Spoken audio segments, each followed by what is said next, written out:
Good morning, good afternoon, good evening to everyone, depending on which side of the world you are. I will give you a very brief introductory presentation on the process followed by the POPRC Review Committee, and then explain to you how they develop their work between meetings of the committee.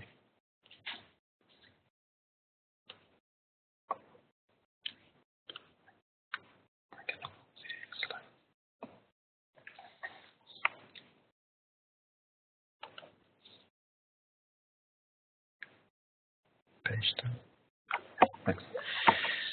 The objectives of these webinars are to have an increased understanding of the candidate persistent organic pollutants that are currently under review by the committee. Also to get an enhanced awareness of the work that is undertaken by the POPRC Review Committee during its review process. And also to promote the participation by parties and observers so that they can contribute to the work of the POPRC Review Committee. My colleague Dan already introduced the agenda for this afternoon, so I will skip this slide and go to the next one. For all of you, or some of you which might not be familiar with the POPRC Review Committee, this is the scientific subsidiary body of the Stockholm Convention. And its main function is undertaking the review of proposals for listing new chemicals in the Stockholm Convention. Once the committee completes its review process of the proposed chemicals, it makes a recommendation to the Conference of the Parties on whether to list or not the chemical under the convention. The POPRC also plays an important advisory role on other scientific issues related to the implementation of the convention when that is requested by the Conference of the Parties.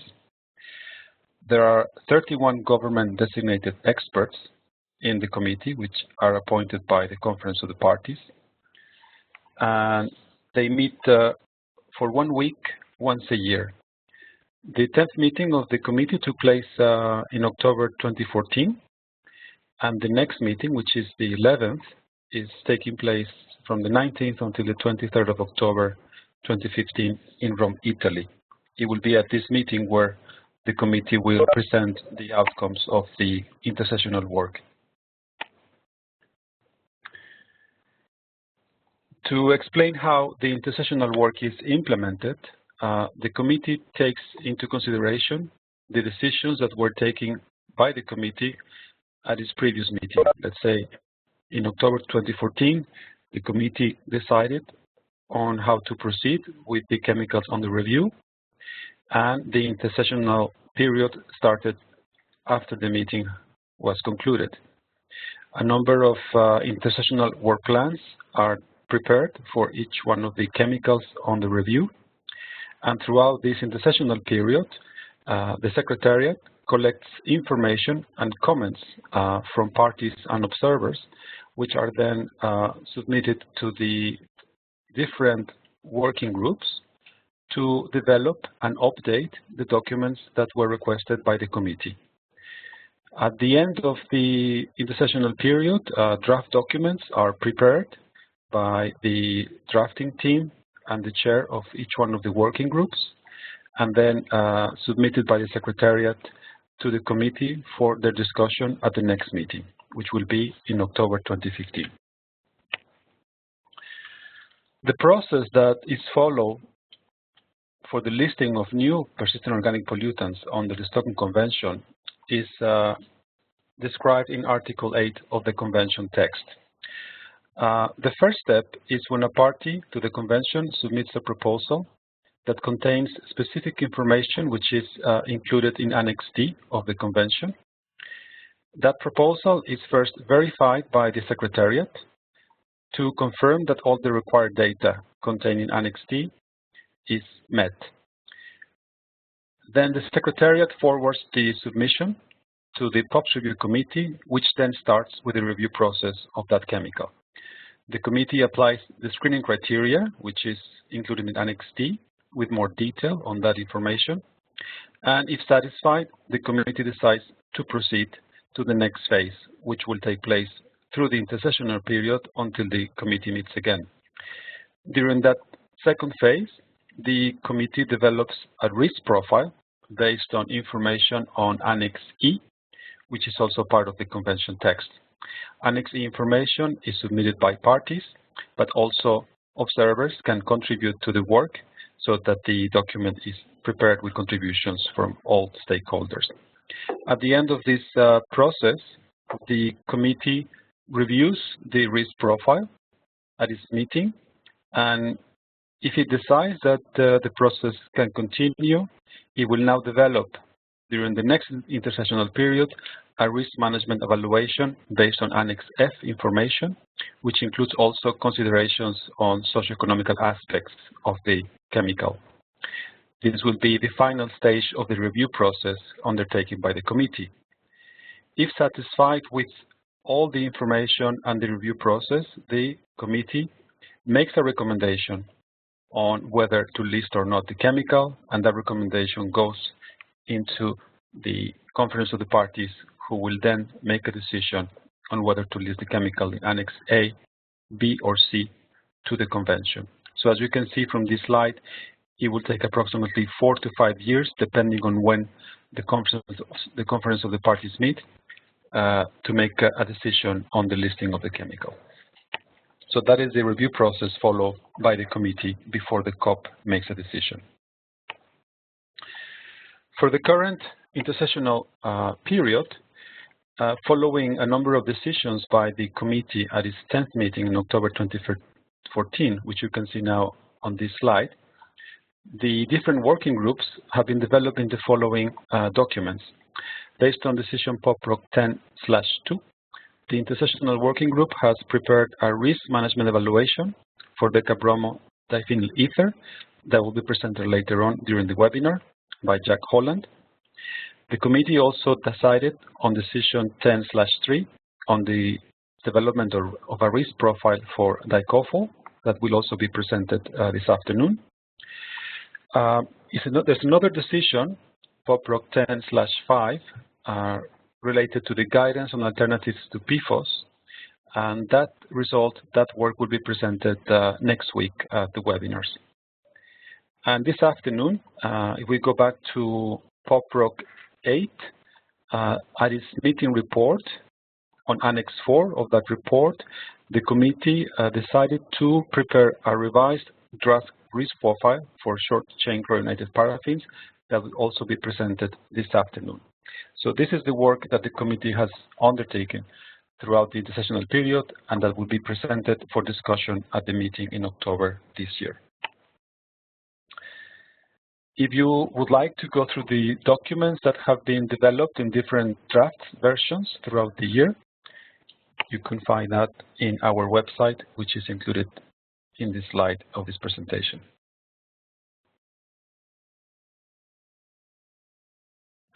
I thank you for your attention, and now we will start with the presentations from the drafters of the intersessional working group. Thank you, Dan and Mario, and good evening from Australia. I'm the chair of the intersessional working group on the decabromo diphenyl risk management evaluation, which, as has been explained by Mario, we're at the final stage of the review process, so we're further advanced than the other two chemicals discussed tonight.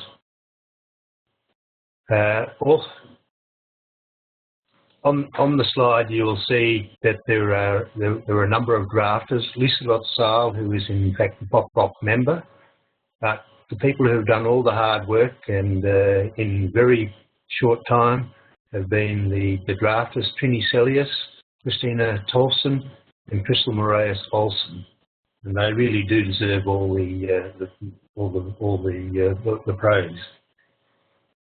We've been together as a team since May 9, 2014, when I became the POPRC member. I took over from Peter Dawson, from my colleague from New Zealand, who was previously involved with the Annex D process.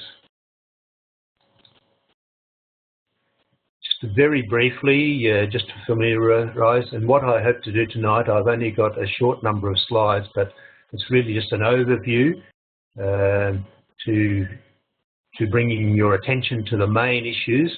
We won't be going into any detail on any of the issues. That would be, of course, reserved for the POPRC meeting in October.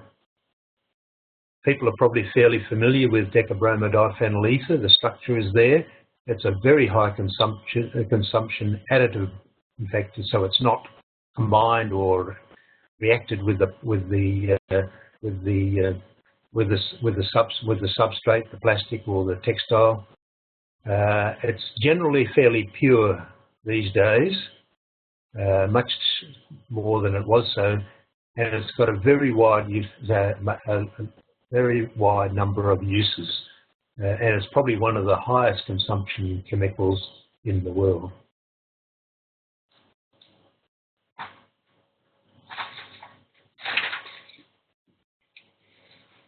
Just as a quick bit of background, and just going through the process that Mario has described, in May 2013 there was a proposal by Norway to list commercial decabromodiphenyl ether in the convention. The Annex D, the proposal by Norway, was considered for the Annex D criteria, and that was considered to be met by POPRC 9 in October 2013. The risk profile was then provided or drafted, and it was adopted by POPRC 10 in October 2014.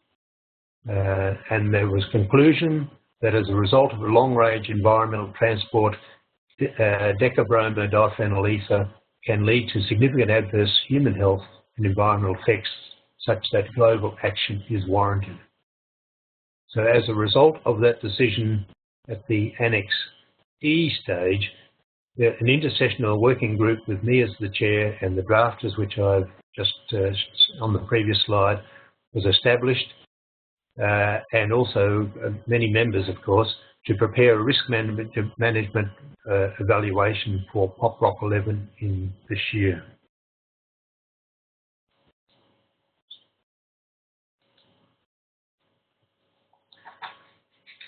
This is quite an involved process, as already been mentioned. After October last year, the submissions by parties and observers was requested right at the beginning of this year, and 8 parties and 4 observers provided information. Then there was a process of preparing 4 drafts, 2 of which, or the first and third, was only distributed to working group members, whereas the second was distributed to parties and observers. And they had a certain amount of time to provide comments, but when these comments came back, there was either only a 2 or 3 week period which is allowed to take on those comments and do a number of other documents which we will mention soon. So there was a 5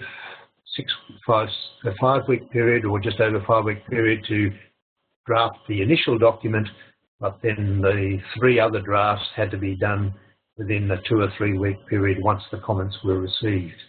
And the final draft was submitted to the Secretariat just 6 months later from when the whole process began.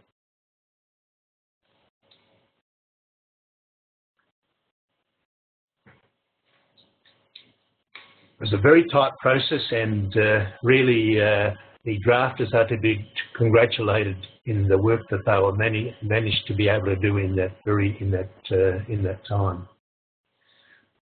Additional information provided in these 3 commenting rounds. There were really 2 main issues, and the need for various exemptions and also socio-economic consequences, which we will deal with both of those a little later.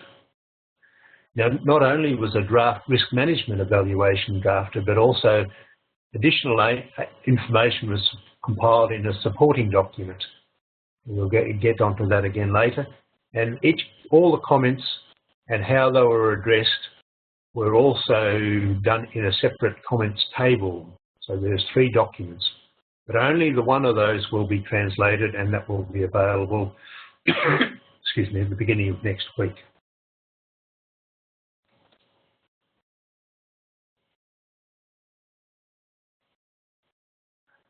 Now, the risk management evaluation, just a brief mention of the content, the overall format is that developed, is in line with that developed or outlined by the POPRC way back in POPRC 3.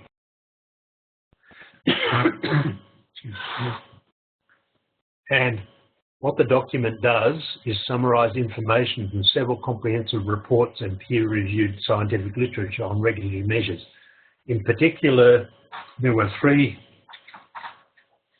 is already quite a bit of work going on taking action on decabromidiphenyl ether in Europe and also in North America, both in Canada and the US. And that provided very good background on to use and a format and information that we might use in the document, that was used in the document.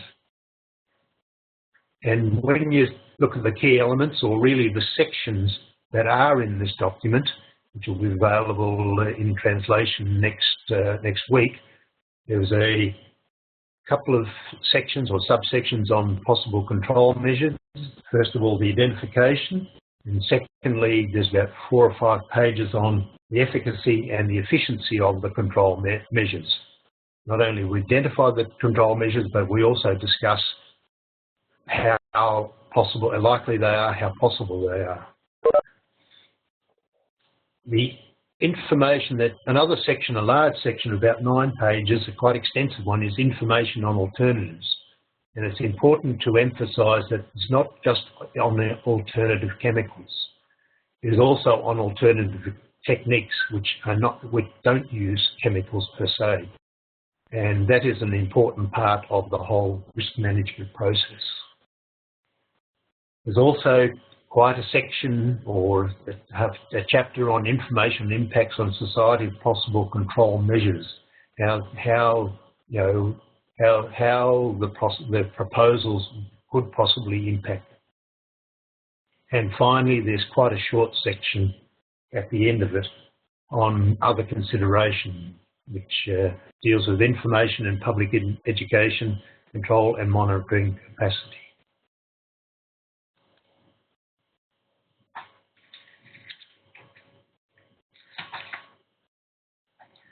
The main conclusions from this risk management, and this is general, quite broad conclusions rather than going into the detail, but an important one is that economically and technically feasible drop-in chemicals and technical alternatives are available for most, if not all, known uses. And that has an important implication that there doesn't seem to be any critical uses where this is not available for.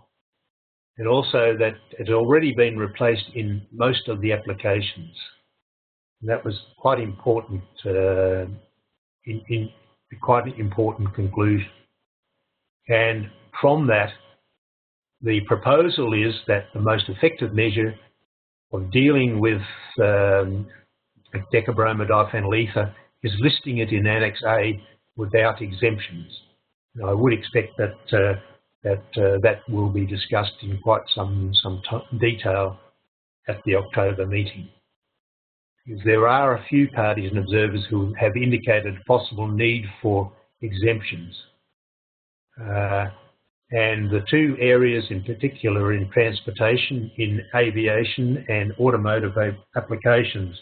And the particular concern is that aircraft, for safety reasons and other reasons, and for fire retardation reasons, have parts that are, for existing aircraft in particular, have parts that are specified and certified, and changing that is somewhat difficult. It's certainly not as easy as developing new parts for new aircraft. Recycling is another issue for which some exemptions have been sought or raised, and recycling is an important part of the whole process of recycling. The understanding is that recycling of decabromidiphenyl ether articles is not high at this stage, and there's also risks, of course, with recycling contaminating the environment.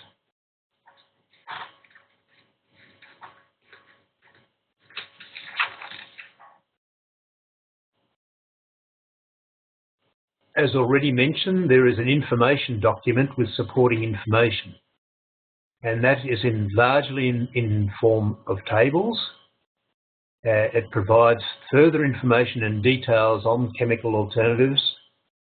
It also provides information on alternative techniques and information also regarding decabromadiphenyl ether in waste streams and the consumption in the textile industry. So they're all important documents.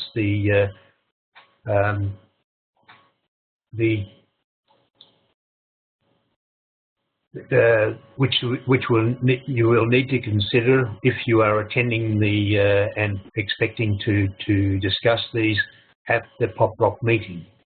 And finally, the way forward is that on 7th of September, that's early next week, the Secretariat will have finished their translations and the final draft will be able to be distributed in the 6 official UN languages for consideration at the 19th to 23rd of October 11th meeting of the POPRC. Thank you.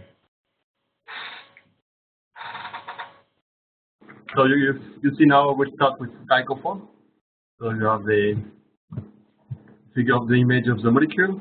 So this we are on this one at the risk profile stage.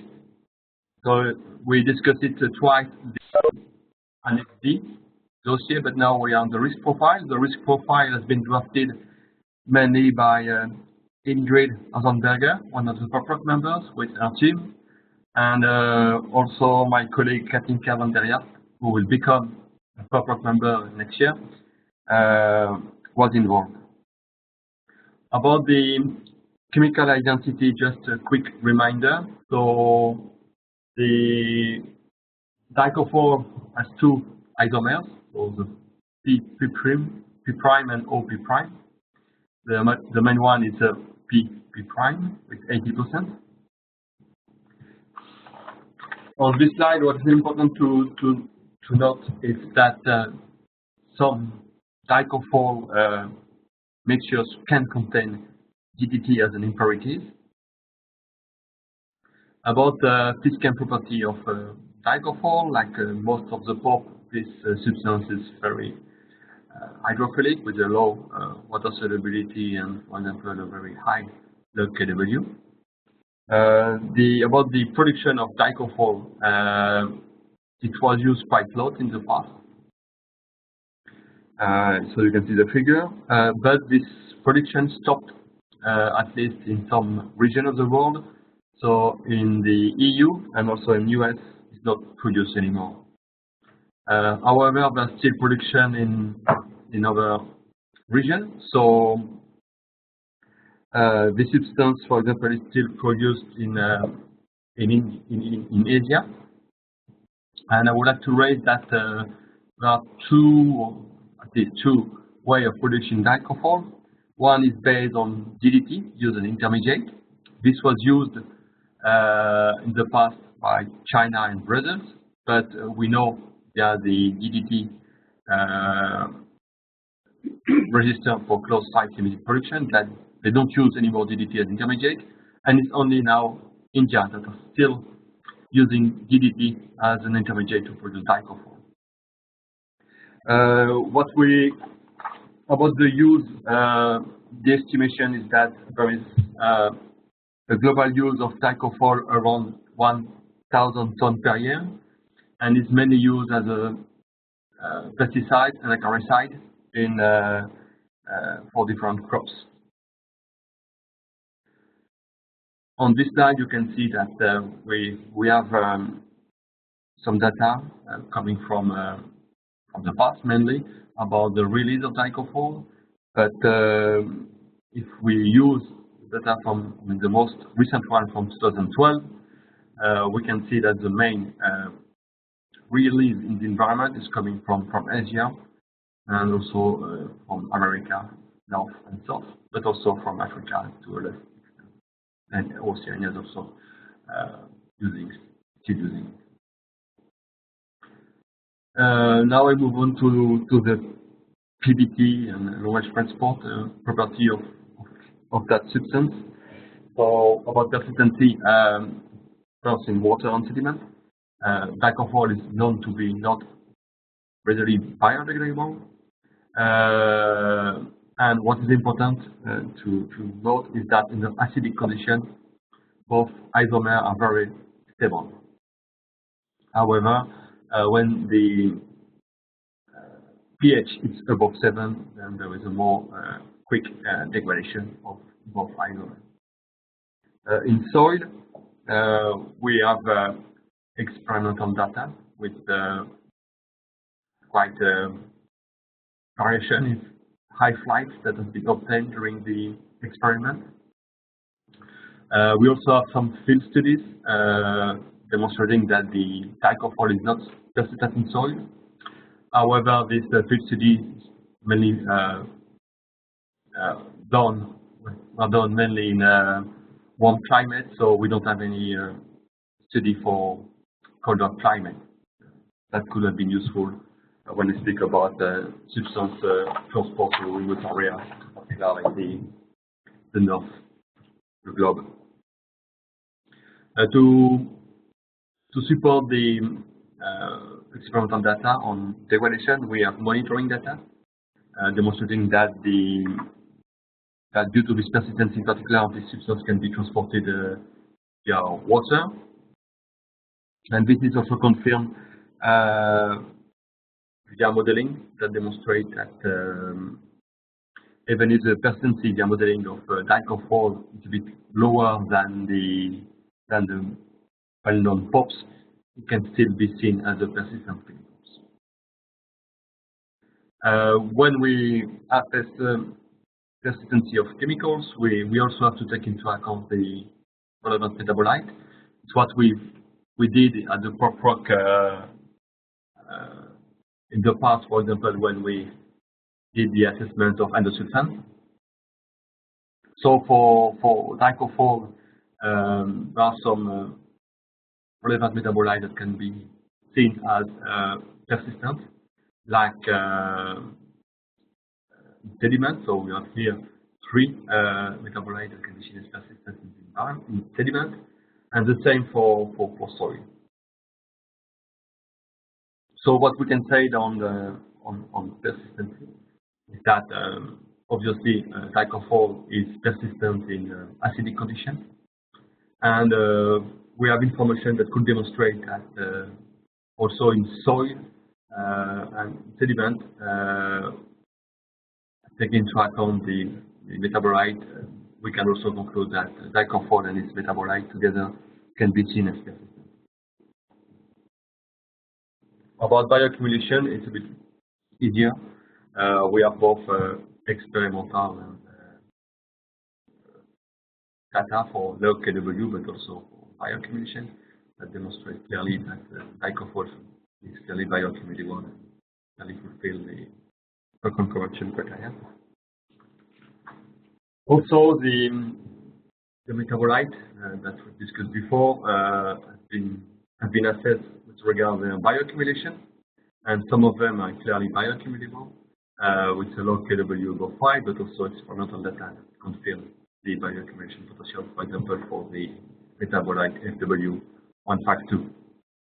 And in addition, this metabolite shown some toxicity for acute tox and in fish. About long-range transport, we have half-life value in air that fulfill the cutoff value of today's long-range transport. We also have modeling information demonstrating that dichlorphol also the same potential of long-range transport as other POPs.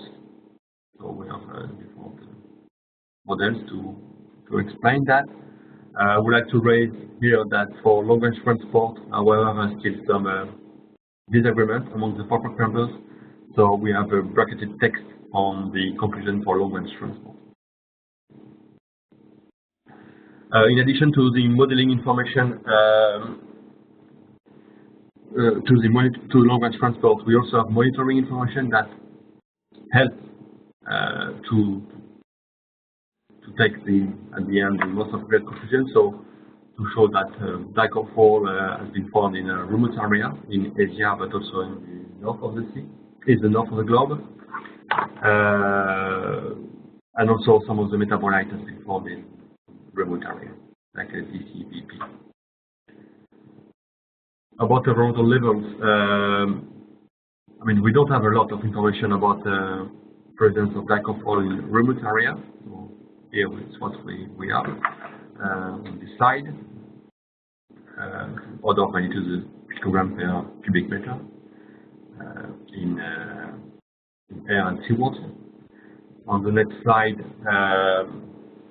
we would like to raise that one of the reasons why we don't have a lot of information about the environmental level of dichlorphol is due to the analytical challenges that have been identified for that compound. So this slide shows the different challenges that have been identified. For regional and local squares, we have more information. We have also some information that can link the presence of dichlorphol due to its presence, the presence of DDT due to the presence of DDT in dichlorphol as an impurity. This can be shown on the basis of the ratio of the isomer of DDT that we can find.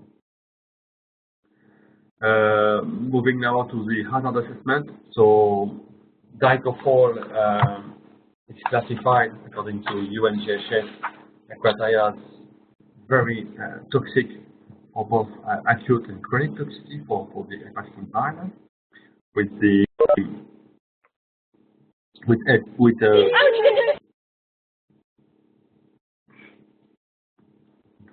Yeah, sorry, I heard something. I was stopping. So very low, NOAC and EC50. In addition, it has been shown that dichlorphol can have a reproductive effect on impulse. About human exposure, we have human exposure information in China, in breast milk, but also in adipose tissues. But we also have information in different foods. About hazard assessment, we have also a lot of information demonstrating that dichlorphol has a chronic effect in different human organs like liver, brain, and so on. There are some information showing that it could be seen as endocrine disruptors. In addition, there are some evidence demonstrating neurotoxicity and also immunotoxicity, in addition to the reproductive effect. However, there is limited evidence on carcinogenicity.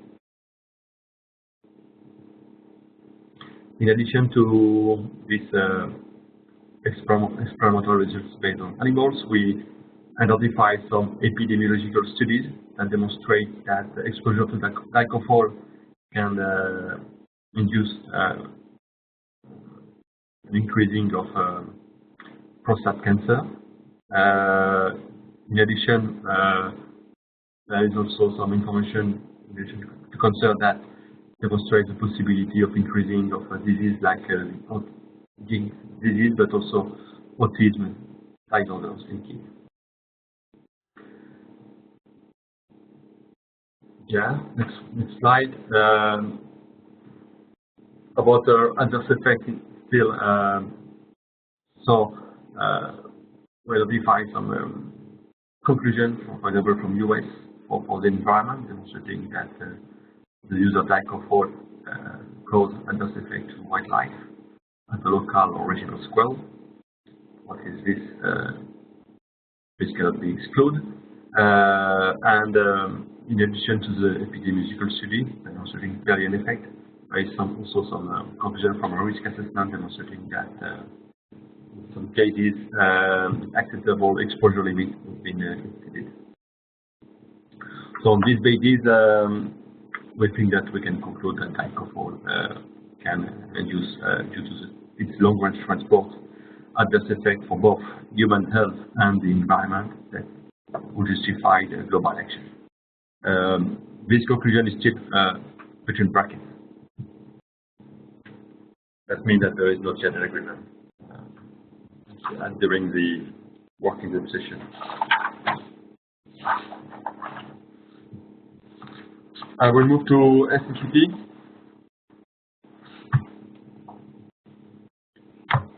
So, like for dicofol, I would like to say that the international working period was quite intensive. We received a lot of comments for the different drafts, and for each of them, the drafter team did the same as for dicofol to develop a response to comment. So quite intensive work. Just a quick reminder about the history. We discussed quite a lot this substance. So we discussed for several years the risk profile without being able to obtain an agreement. So in 2012, we decided to make a break in order to collect more information, and now we use this new information to update the risk profile and hopefully try to obtain agreement during that POPRC meeting to be able to move to the next phase. So about the chemical identity, it's a very complex substance. There are different kinds of nomenclature that are used worldwide, so not everyone names chlorinated paraffin in the same way. So there's a possibility that some short-chain chlorinated paraffins that are identified as such in the EU could be seen as a medium chain in other regions and vice versa. So on the next slide, you can see what has been dominated by the EU. On the next slide, we summarize the current situation of the listing of SCCP in different international conventions. So the most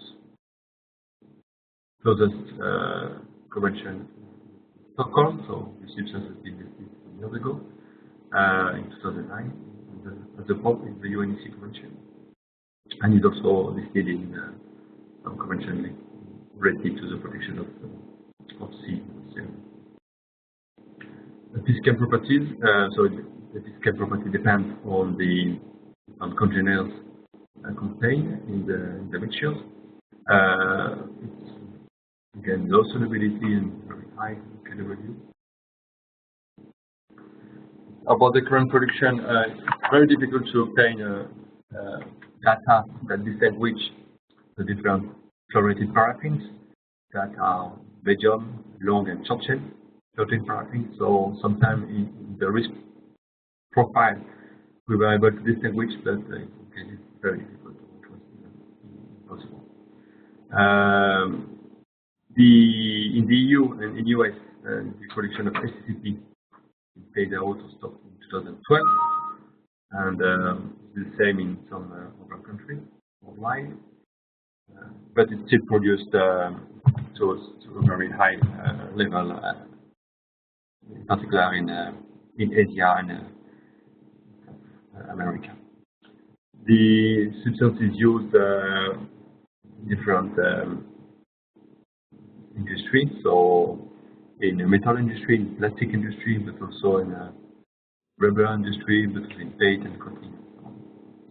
The emission is mainly during the industrial processing, but there's also some other sources coming from the release, the transport, the use and disposal of SCCP.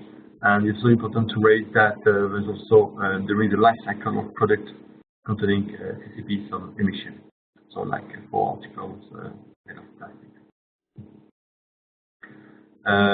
Persistency, I think on that one we have a clear view that there is enough information to conclude based on the persistency of the higher chlorinated SCCP in water.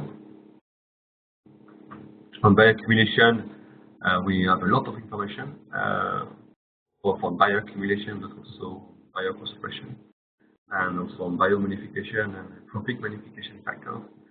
All of this indicates that SCCP clearly has a very high potential for bioaccumulation.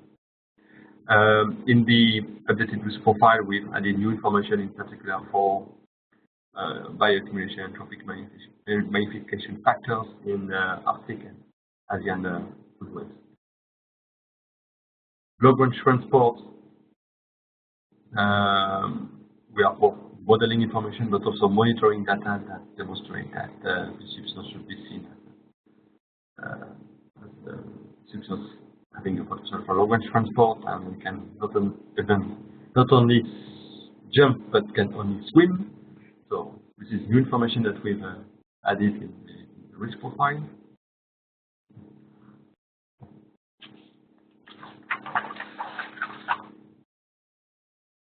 About the environmental levels, it's very difficult to perform analytical monitoring of chloride paraffins due to the different components containing the different mixtures, so it's quite a challenge. However, we have information, and we also include new information demonstrating the presence of SCCP in air in different regions of the world, and in particular in remote areas like in Antarctica. And we also added some new information in sludge, but also in soil. Just said we've added information in sediment about the region.